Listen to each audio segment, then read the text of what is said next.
वादळी पावसावर मात करत बुलंद आवाज, समता सैनिक दलाचा 40 गावात, रिपब्लिकन जागृती मोर्चा यशस्वी।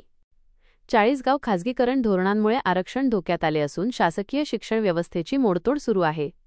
या पार्श्वभूमीवर संविधानाचे रक्षण करण्यासाठी व नागरिकांमध्ये जागृती निर्माण करण्याच्या उद्देशाने समता सैनिक दल SSD 40 गाव तालुका शाखेच्या वतीने मंगळवार सप्टेंबर 30 रोजी रिपब्लिकन जागृती मोर्चाचे आयोजन करण्यात आले होते। जोरदार वादळ आणि मुसळधार पाऊस अशा प्रतिकूल परिस्थितीतही नागरिकांनी मोठ्या संख्येने उत्स्फूर्त सहभाग नोंदवत हा मोर्चा यशस्वी केला।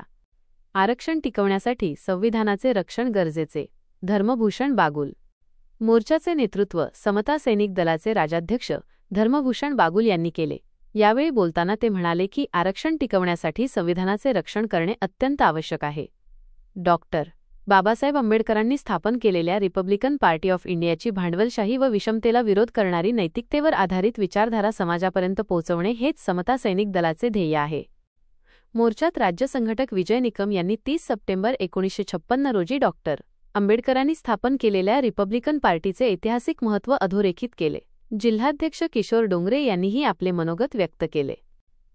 मोर्चा यशस्वी करण्यासाठी तालुकाध्यक्ष महेंद्र जाधव, शहराध्यक्ष विशाल पगारे, प्रचारक अवधेश बागुल, संपर्क प्रमुख मनोज जाधव आदींसह युवक व महिला आघाडीतील कार्यकर्त्यांनी विशेष परिश्रम घेतले। आमचा आयटीआयचा पोरगा पूर्वी एनएससीबी रेल्वेमध्ये डायरेक्ट लाईनमन वायरमन म्हणून डायरेक्ट सरळ सेवा भरतीने नोकरीला लागायचा।